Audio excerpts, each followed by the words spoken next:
Good morning, good morning, good morning. Ooh, my voice. Good morning, though. Ah, man.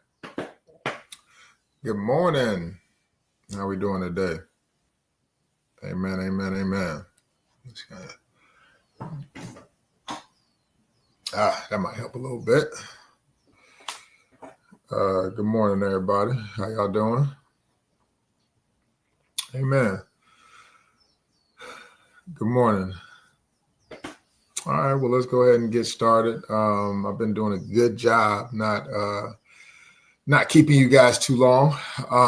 And so I want to make sure that I'm doing my due diligence. Welcome again to another morning to Calvary Hawthorne's devotional channel, where we help you discover and embrace to become what God has called you to be. And we want to make sure you understand that you are loved, and we're here for you to, we all dive into different topics that we have in the morning. This week, a little recap, not too long, but we've been just talking about discovery and the things that to discover, and coming out of Ecclesiastes chapter 2. 1, 2, we kind of been just in the book of Ecclesiastes as Solomon walks us through things that are meaningless and explains what's meaningless and what he was able to discover from somebody who had it all.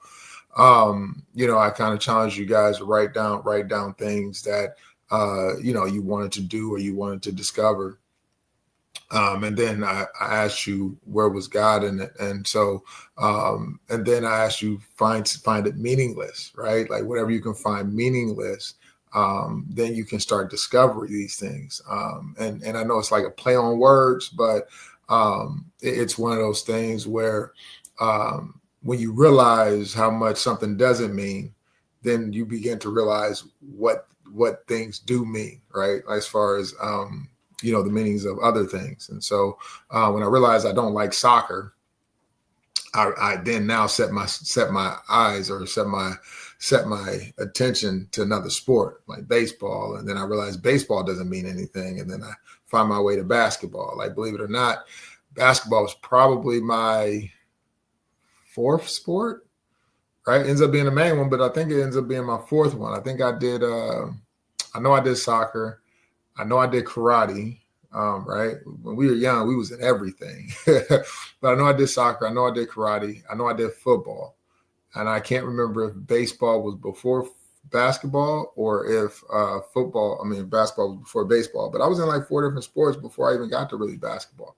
So, when you realize things that are meaningless along the way, then you start to be able to open a door to find the meaning of what you're called to be, or what you're called to discover, or what you're called to do. Amen. And so that's what yesterday was about for the most part. I did challenge you guys as homework to read Ecclesiastes 1 and 2. I think I said 1 though, but if you got curious and went on to read chapter 2, then great job. But again, it's a short book. It's like 12 chapters, and the chapters really aren't that long.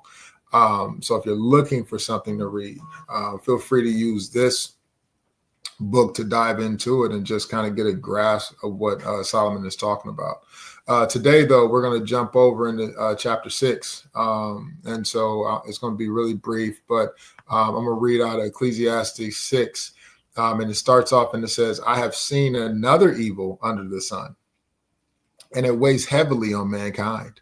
God gives some people wealth, possessions, and honors so that they lack nothing their heart desires. But God does not grant them the ability to enjoy them, and strangers enjoy them instead. This is meaningless, a grievous evil." And I'll stop there for a second. And so he's basically saying, listen, here's another evil under the sun. Like all those things you discover, all those things you decide to do, all that hard work you end up jumping into, gotta grant it to you. But he's not even gonna let you enjoy it. Like, that's crazy, right? Yeah. Whether or not, now, obviously, I don't know, like I didn't dive that deep, but like whether or not you're asking for it or not asking for it, whether you're supposed to have it or not supposed to have it, but it's like, you got it, right? At the end of the day, you got it. And now here you go saying like, I got it. But like he's saying, listen, I got it, But now God don't even let me enjoy it. Other people enjoy it. So I got this wealth. I got all the cars, all the money, all the clothes. I got the pool in the backyard. I got this. I got this. I got this. I got this. My family's enjoying it. I'm not even enjoying it because I'm the one that has to keep working to maintain what I'm doing. Finally make it to the league. And then all of a sudden, like I'm working. But then now I get injured. And then something happens to my body and something happens to my well-being.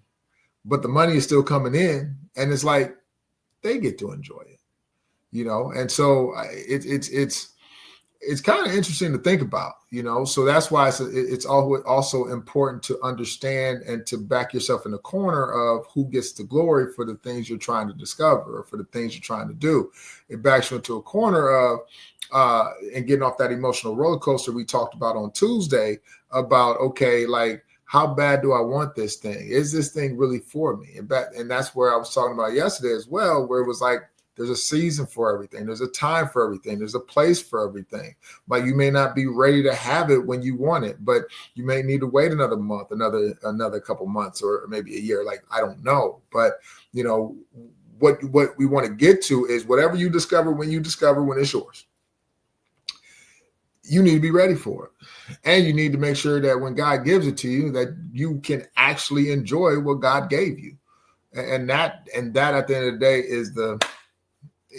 is it, right? And tomorrow we're going to conclude this. But, the biggest thing here is like, he's saying like, look, no, okay, cool. So I said all this stuff was meaningless, utterly meaningless. And then I gave you everything, it was meaningless. But then I said, listen, at the same time, God will grant you the desires of your heart. I've always said that. And here we find in chapter 6, he's telling you, God will grant you your desires. But the problem is with that sometimes is he doesn't allow you to enjoy it. That's tough. Let's jump down real quick to, I want to say, so that was chapter 6, 1 through 1 and 2. And then we're going to jump down to, let's go to number 3 real quick. It says, a man may have 100 children and may live many years, yet no matter how long he lives, he cannot enjoy his prosperity and does not receive a proper burial. I say that a stillborn child is better off than he. It comes without meaning. It departs in darkness, and in darkness its name is shrouded. And then we're going to jump down to verse 7. It says, everyone's toil is for their mouth, yet their appetite is never satisfied. And basically what this is saying that everything you're doing, like, again, why are you doing it? Everything you're doing is for your mouth. The hard work you're doing, the labor, the toil, the exhaustion that you're putting into trying to see what you're putting in as far as your labor goes, it's for your mouth. This is what he's saying ultimately. Oh, you're doing that because you want to be able to, and when you're in this crowd, to be able to say, yeah, man, I got that. I got that new BMW. I got that new house. I got that. I was able to buy my girl that ring. I was able to do, like, you're hardworking. Why are you hardworking? It's like he's saying most of us are even hardworking for the toil that we put in, for our mouth, just to be able to say the things that we're doing. I'm just saying. And so by the time you get down to verse 12, and I told you these chapters are very short, which is the last verse, it says, for who knows what is good for a person in life during a few and the meaningless days that pass through like a shadow? Who can tell them what will happen under the sun after they're gone? And he's explaining, he's just saying, look, who knows a person's life? Who really knows a person's life? During the few meaningless days that pass like a shadow. We live anywhere from 60 to 80 years on average, and that might be a high average, right? Those are meaningless days. Those are short days compared to God. If 1,000 years is one day to God, 80-something years, did I say that right? Yeah, 1,000 years is one day to God. If 80 years, it's not even 100. Compare that to 1,000. 80 days, 80 years is nothing compared to what a day is to God. And so that means we're walking around in meaningless days and meaningless years. We're not even here a long time. He calls it a shadow. Who knows better as we're on this earth for what we need and what is good than God? And that is where I will leave you. And that is what we'll talk about tomorrow. So as you go about the day today, just continue to just love on God, go to God, let him know your heart's desires, but actually make sure you're asking him how to do it in a manner that pleases him, to where you can actually sustain and you can enjoy the toils of your labor. Amen. Amen. And if you have time, go read chapter 6 and read chapter 5. Read chapter 5, 6, and 12. That's your homework. I hope you love it. Ecclesiastes 5, 6, and 12. Go read all those. If you want to read the book, but 5, 6, and 12. All right. And then I'll join you guys tomorrow as we wrap this up, as we talk about discovery from Solomon. Amen. Amen. Well, I'll see y'all tomorrow.